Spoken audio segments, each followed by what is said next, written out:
Welcome, everybody. We're going to do a Final Four pregame preview for you guys tonight. We got Peter hanging out with us. CJ Pepper joining us, going to talk some basketball and dig into the game a little bit for you guys. So we're hijacking the Billy Up Fantasy Live studio, so we're going to use some of their fun stuff while we hang out here. So we'll be right back.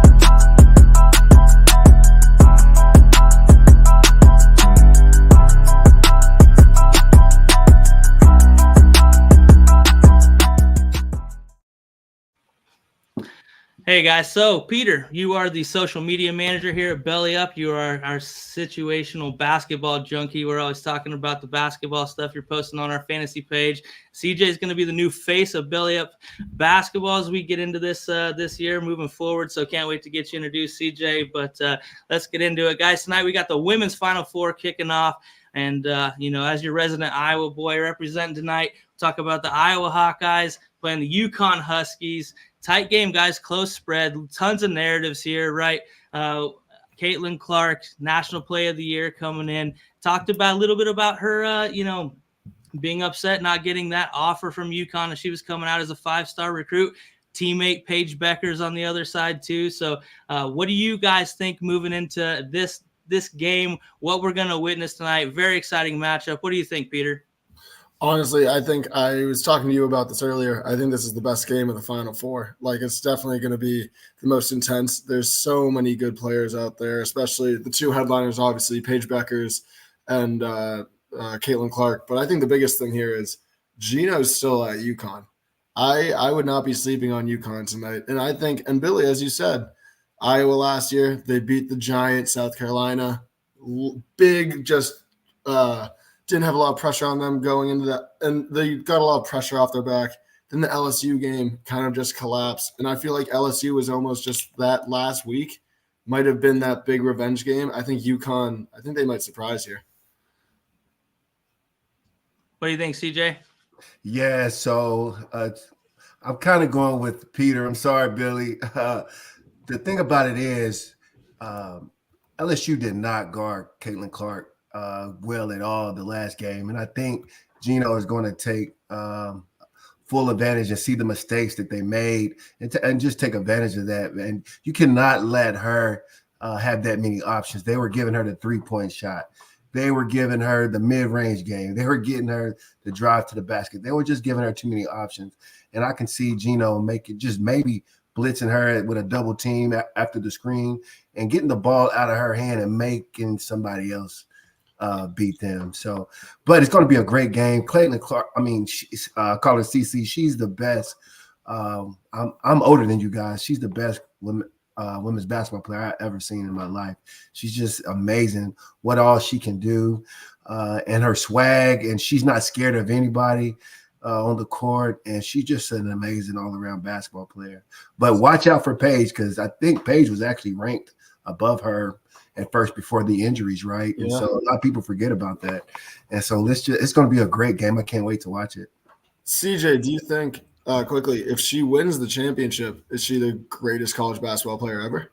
Oh, by far. If she wins, and that's the thing, if she wins it all, she's the GOAT of college basketball from the women's perspective. I've never seen anybody do what she has done.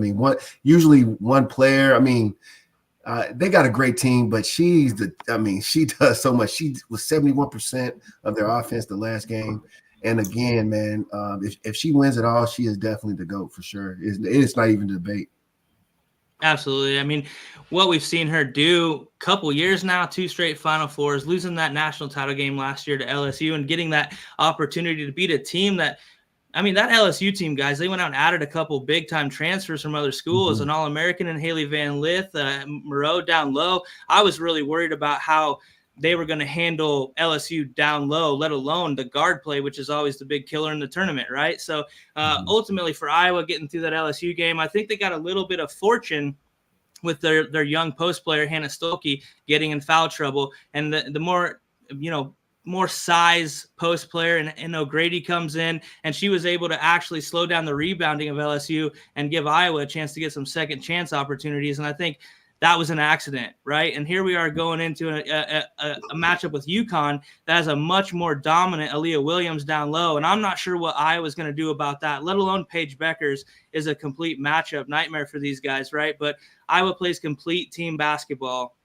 And if they get support from the three-point shooters on the outside, when Caitlin Clark has to dish, they can play with anybody. And if those shots don't go down and they don't, they get in foul trouble and they have to get into that bench, Iowa's in really big trouble. I mean, if they can stay 6-7 deep, they can play with anybody. We start getting into numbers 8 and 9, and we're at a big disadvantage very quick. So there's going to be some gamesmanship. And I think Gino Auriemma, this guy's been to more Final Fours than probably some of me and Peter's age put together almost, experience is going to play in. This is only Lisa Bluter's second time here, guys. And, last year they beat South Carolina, their last time having a loss, but UConn nonetheless being a 3 seed, right? That's a little bit down for what we expect out of UConn women, but they are Goliath nonetheless, right? Mm-hmm. Yeah. So spread-wise, right, let's talk about the gambling a little bit for anybody who might want to get a late wager in. Iowa -2.5, over-under a 162.5. That puts us like right in that high 70s, low 80s is kind of for the expectation. Expecting a really tight game. How do you guys feel? I mean, just my point of view, sadly. So I usually try to look at what the public's betting. And right now, the public is hammering Iowa. Like I just saw a tweet from John Ewing at BetMGM, and he said 84% of the bets are on Iowa, which is not a great sign, obviously. You don't want to see that if you're an Iowa fan. But at the same time, the public's been eating this March Madness. Favorites have been winning a lot. So, Billy, I don't know. I'm going to go with UConn. I trust Gino. I'm picking Gino more than anything else. I think the Gino and Paige factor together is just a lot to overcome in Final Four. Yeah. What do you got, CJ? Hey, Billy, you're my boy, but again, I got to agree with Peter. Due to the fact, Gino, man, just such a great coach. I've seen him. I mean, at one point, I'm older than you guys, right? And so I remember, I'm talking about 10 or 15 years ago, they were just talking about, man, maybe he should be coaching in the NBA, right? 4 in a row. 4 in a row. And so he's been killing the game, man. He's just a great coach. And he's an old school guy. And I will say this, though. Iowa do have the better overall team. Paige is going to have the best game. She's probably not going to be able to come out the game. But I just overall, I think that with Gino being such a great coach and, them having her, I just think that they're going to come out on top. And I'm going to take UConn in the points. Yeah, I might even take money line with that. Yeah. 2.5. I think I'm just going to go with the money line on UConn. But no, as Chris brought up, too. Go ahead, man. I was gonna say, as Chris brought up, like it comes down to the threes a little bit, and we've seen Caitlin Clark. Like when she just is in her bag, there's no stopping her. But as CJ said, like Gino, I think will have a better game plan than LSU did. But we'll see. Caitlin Clark's a different animal. You just never know. Yeah, if I'm looking at putting any money on this, guys, that 2.5 kind of feels like a trap, right? I mean, really tight game. We've seen March. I mean, we could be looking at an inbound play, 3 seconds on the clock, and either team with the ball getting a chance at making this a 1-point victory or a 2-point loss one way or the other. And it's, for me, that just feels kind of funny. But the 162.5 might be a really fun over. Iowa averages over 90 points a game. They can run with anybody, and UConn's going to know that they have to get out and score. I don't know how Iowa's going to stop UConn. So ultimately, I think the over might be a really fun play for the later game tonight. So anyway, moving on, you guys, we do have the Goliath of college basketball, South Carolina, with 1 loss in the last 2 seasons to Iowa last year in the Final Four. They've improved. Raven Johnson, the detriment at the 3-point shooting last year, she's raised her percentage significantly. And NC State really kind of riding their lone star and Ace Jones into the Final Four. Interesting matchup, but I think everybody kind of leans South Carolina here. But I think there could be some fun had if you want to talk about the spread here. Yeah, I mean, to be honest, I'm not as I guess in depth, in zoned in the women's game, but like I think I want to go with if I had to choose anything. Again, I'm just looking at the public numbers, and the public's taking the over a lot in this game. I think I might like the under. Kind of see, as you said, like the second game, you really like an exciting fireworks, just exploding everywhere type of game, threes all the time. I just think South Carolina, I think they'll like hover at that 12, 13 like line the whole game. And then you just never know with a number at 11.5. I think I'd rather the under in this game than anything else. Yeah. I agree with you on the under. I do as well. And the thing about it is, and especially if North Carolina State comes in a 2-3 zone, I've seen South Carolina not do very well when they are going against a 2-3 zone. And so, and then, if they're losing, what scares me sometimes is when at the end of the game, when South Carolina, or let's just say North Carolina State was going to win, but they know that the game is in the bag, and then they put in the players that hadn't played much, and then it just how it ends up at the end of the game. It just, but I like what you guys are saying with the under. I really would go with the under as well.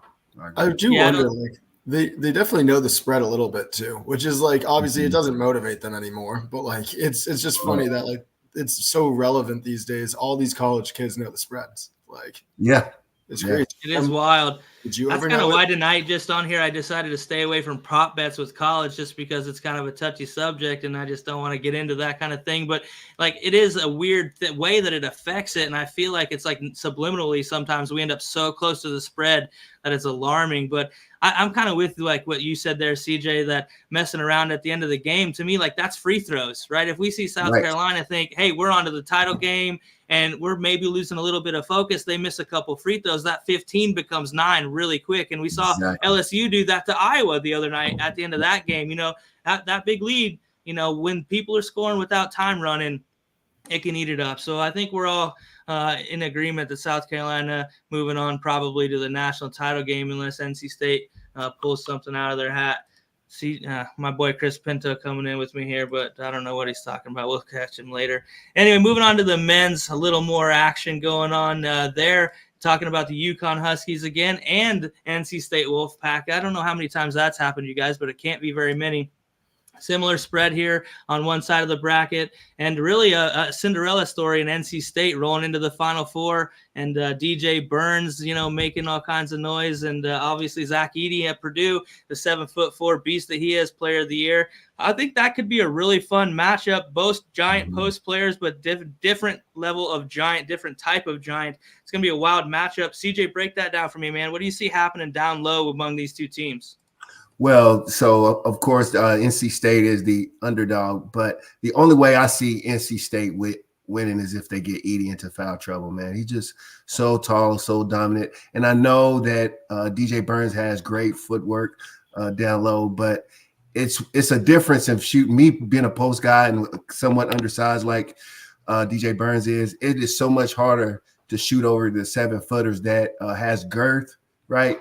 And so this is one time he's going against somebody that is not just taller than him, is actually just as strong. And so it's if DJ Burns doesn't find a way to get Edey in foul trouble, I think it's going to be a long night for NC State. I know that is a Cinderella story, but I see Purdue going forward and winning this game, because last year when they were taken out of the first game, you could just tell how focused they are to make sure that they get these wins, and so I see the Cinderella story ending tonight with NC State.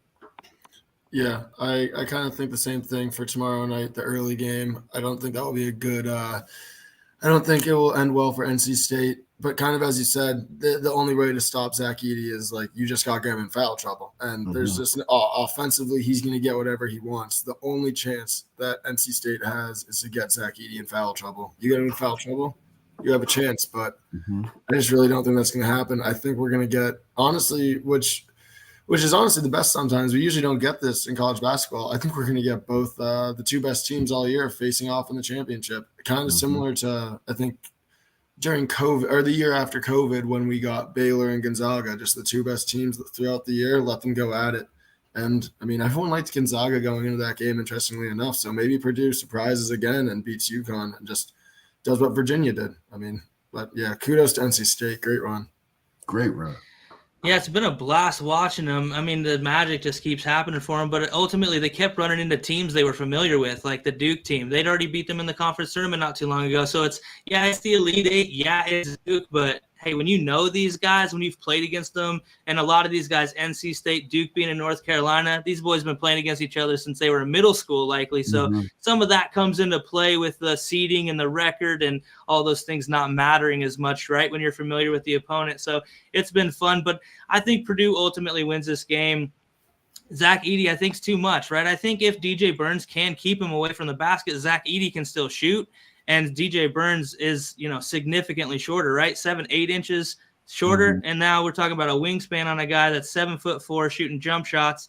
And I'm not sure that's necessarily a good idea either. And DJ Burns trying to rebound on a guy he's still going to be able to get rebounds over him. So he's going to have to really play lights out to carry his NC State Wolfpack, further on the Cinderella run into the title game. But I do like them with the point spread, though.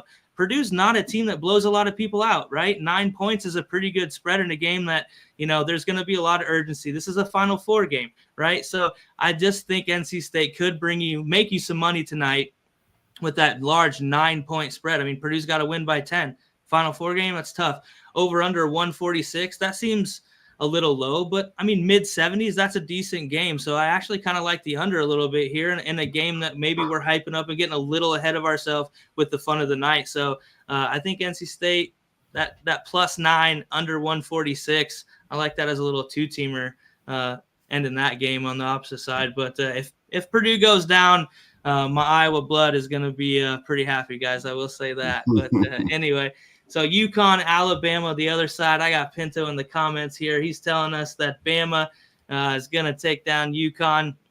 UConn coach came out and said early he was not being facetious or not being arrogant when he said they were going to continue to blow good teams out of this tournament, and he just meant it, you guys, and they've just continued to do that. Alabama, kind of another Cinderella story, a 4 seed, not as wild, getting in deep into the tournament, but of course they would have to run into somebody like UConn here along the way. Big spread tonight, 11.5 points, but when you're talking UConn, that's a run for them, very easily. So they shut down Illinois, 30-0 run to open the second half, you guys. I'm not sure anybody can score quite with them or lock up defensively when they want to, quite like a UConn team. But, Peter, tell me what you got tonight, what you're thinking, what you're seeing, and, where you're at here. I mean, so the thing is, like, looking at UConn, the bets are going to be on them for sure. Like, everyone, especially since we got kind of duped versus Illinois. Like, it was 23-23. Everyone's like, oh, this spread's not going to hit. UConn just goes on a casual 30-point run. Like, they just looked like college kids versus high school kids. And, like, it's just I was getting notifications of the run, could turn the channel, and I still got to catch a big old piece of it. It's amazing. It's crazy. And especially UConn in their including last tournament, they're 10-0 against the spread in their last 10 games. They are just doing super well against the spread. Dan Hurley, like, he is an incredible coach, incredible motivator. He always finds a way to just get them a little pissed off. And honestly, so I think that they had the matchup too with Donovan Clingan. They have some good 3-point shooters. Like, they just have a great team. 5 guys average more than 10 points. The thing about Bama, though, they're fast-paced, and if there was a team to beat them, I really don't think it's Purdue. I think it's Alabama, because I think UConn kind of matches well with Purdue because they got Clingan, who is, he's 7'2", and that's smaller than Edey, but I think he could match up well with him. And Bama, if they get that pace going, if they just start hitting if Spears starts hitting threes, if Nelson's hitting threes, that offense is lightning. Like, I don't know. I'm going to take UConn just because they haven't failed me yet, but Bama kind of – I feel like that's where the upset would happen, not with NC State, but with Bama. Mm-hmm. So that 160, I mean, we're talking about a game they're looking at, like, what's that, like 90, 85, 75 kind of range? Seems like kind of high scoring. What do you think? Yeah, I mean, that's a crazy high-scoring game. That's a lot.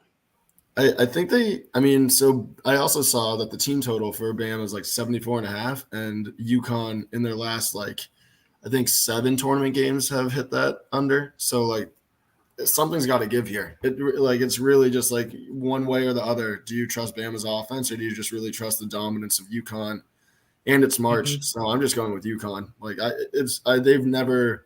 I think every time they made a Final Four, they've won it all for men's, if I'm not mistaken. Like, Yeah, they're and just dynamite. here's kind of what I think on an over-under like this. Like, it seems like a funny situation, like 11.5. Okay, so that's not that big of a spread, but it is kind of like where you could see UConn blowing them out, right? And then if you see that happening, you're looking at an under really hard, or does maybe Bama's defense hold UConn back a little bit, and they get into more of a game where we're trying to execute, run an offense, and get good baskets because this is a big game. So I'm going to stay away from the spread because I think this game has way too many outcomes. And like you alluded to, Peter, the March Madness is always a factor. And I think we could see something pretty magic tonight. We haven't had any buzzer beaters, full court shots, none of that stuff yet, man. Yeah. So I'm calling for something Has there not been tonight. a buzzer beater yet? That's crazy to think there hasn't been a. Wow, I didn't realize. That's crazy. I know like DraftKings offered a even odds promo for the whole tournament. Will there be a buzzer beater or not? So people are sweating that bet out. All right, man. So, all right, guys, wrap it up for tonight. Looking forward to this Final Four weekend. Thanks for joining me to talk about it. Just get a little bit out there, talk about these potential matchups that we could be seeing. Maybe we'll link up again and talk about the title game and leading into next year's basketball stuff. So, Peter, CJ, thank you very much. Tell us what you've been up to, Peter. We've been doing all kinds of stuff at Belly Up here lately. Yeah, no, we're building quite the social presence now, really getting into the nitty-gritty on Instagram, TikTok, Twitter. We're all available. Basketball playoffs coming up. We got the Masters next week. We're definitely going to have some content out for that. And obviously, we'll be keeping you up to date with the March Madness games up till Monday. So, yeah, hope everyone has a great weekend and hits their bets and has fun. Yeah, CJ, first time getting to bring you onto the Belly Up team and get your feet wet with us, man. Thanks for bringing your basketball prowess and talking through some of these matchups with us, man. I'm really excited to see how this goes, and I'm sure we'll be talking during the games throughout the weekend, but we're going to jack this Belly Up Fantasy Live outro. That's where you guys can find me on Wednesday evenings, Belly Up Fantasy Live, fantasy football show with Chris Pinto, Brandon Gabor. That's where you can find me most of the time. But doing some other things with Peter, trying to grow the Belly Up brand and venturing out and bringing you some quality people with these other sports like CJ. So he's going to be our basketball guy. Can't wait to introduce you to him and make you guys familiar. The NCAA tournament is not something he is a stranger to for sure. So CJ, thanks, man. Peter, appreciate you guys. And thanks for watching, everybody. We're out. Yeah, go off.